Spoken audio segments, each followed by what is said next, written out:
1971 সালে বাংলাদেশ জামায়াতে ইসলামীর রোকন ছিল কয়জন? আমি হিসাব করে দেখেছি, মাত্র 300 জনের মতো, মাত্র 1971 সালে।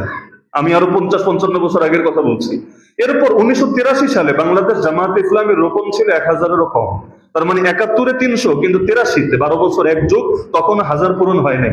1986 সালে মাত্র 2000 ক্রস করেছে। 2008 সালে যখন পলাতক মহিলা ক্ষমতা গ্রহণ করে, ওই সময়ও 23,000 সামথিং, 24,000 হয় নাই। এরপর পলাতক মহিলা জুলুম শুরু করলো। 15 বছরে জুলুম তো বহুত করলো, যদিও ক্ষমতায় 15 না, আরো 16-17 বছরের মতো ছিল। ওই 15 বছরে 2023-এর রিপোর্ট আমি দেখেছি, তখন প্রায় 75,000-এর কাছাকাছি। মানে জুলুম করতে করতে 3 গুণ বাড়িয়ে দিয়েছে, জুলুম করে লস হয় না। এরপর আলহামদুলিল্লাহ এখন তো 1.1 লক্ষ, বিদায় হজে যেমন সাহাবী ছিল 1.1 লাখ, ওই 1.1 লাখ অতিক্রম করেছে। শুধু তাই না, বাংলাদেশের প্রধান বিরোধী দলে গিয়ে পরিণত হয়েছে। তাহলে আমি চিন্তা করি, এই মানুষগুলো যে সেই স্বাধীনতার যুগের আগ থেকে গালি গালাজ, ফতোয়া আর সমালোচনা, জুলুম সবকিছু সয়ে গেল, কিন্তু আলহামদুলিল্লাহ কষ্ট করলেন তারা, ফল ভোগ করছি আমরা। কষ্ট করলেন তারা, ফল ভোগ করছি আমরা।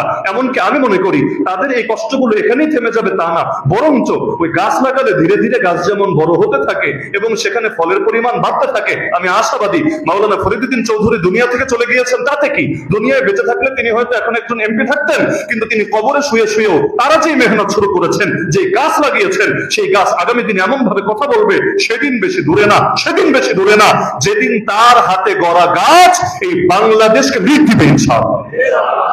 শহীদের রক্ত বৃথা যায় না, মাজলুমের মাজলুমানা হালত বৃথা যায় না, যারা আল্লাহর দ্বীনের জন্য সবর করে তাদের সবর বৃথা যায় না। ইন্নাল্লাহা মা'আস সাবিরিন, ইন্নাল্লাহা মা'আস শাকিরিন কোরআনে কোথাও নাই, ইন্নাল্লাহা মা'আস শাকিরিন কোথাও নাই। শুকরিয়াও বড় দামি, সন্দেহ নাই, কিন্তু আল্লাহ সবরের বেলায় স্পেশাল করে বলেছেন ইন্নাল্লাহা মা'আস সাবিরিন, যারা সবর করে তাদের সাথে কে আছে? আর যারাই দ্বীনের পথে চলে সবারই সবর করা লাগে। যেমন মাওলানা ফরিদউদ্দিন চৌধুরীকে নবী বিদ্বেষী, সাহাবী বিদ্বেষী গালি শোনা লাগে নাই? লাগে নাই? অথচ যেই মানুষটাকে দেখলে, যারা আমল দেখলে নবীর কথা মনে পড়ে, যারা আমল দেখলে সাহাবীদের কথা মনে পড়ে, যিনি আল্লাহ, নবী এবং তার সাহাবীদের আদর্শের উপর চলার জন্য নিজের দুনিয়ার জীবনকে পর্যন্ত স্যাক্রিফাইস করেছে, কত কোরবানি দিয়েছে, এমনকি তাকওয়ার উপর চলতে গিয়ে কত জিনিস এমন যেটা বৈধ, অত উদাহরণে আমি যাব না, বৈধ, তারপরে এখান থেকে দূরে থাকার চেষ্টা করেছে। এত কিছু কষ্ট করার পরও নবী বিদ্বেষী, সাহাবী বিদ্বেষী গালি শুনতে হয় নাই? নাউযুবিল্লাহ মিন যালিক। আল্লাহ নবী সাল্লাল্লাহু আলাইহি ওয়াসাল্লামের গায়ে যে আবু জাহাল হাত তুললো, আবু লাহাব হাত তুললো, আপনি চিন্তা করেন, আল্লাহ নবী সাল্লাল্লাহু আলাইহি ওয়াসাল্লামকে নিজের জান্নাত কনফার্ম করার জন্য আবু জাহাল আবু লাহাবের পেছনে দৌড়াতো না? নবীর জান্নাত তো এমনিই কনফার্ম। আল্লাহ নবীর কি জাহান্নামে যাওয়ার কোনো ভয় আছে না? আল্লাহ নবীর জান্নাত তো এমনিই কনফার্ম। তাহলে আবু জাহাল তাকে ভুল বুঝছে কেন, মারছে কেন?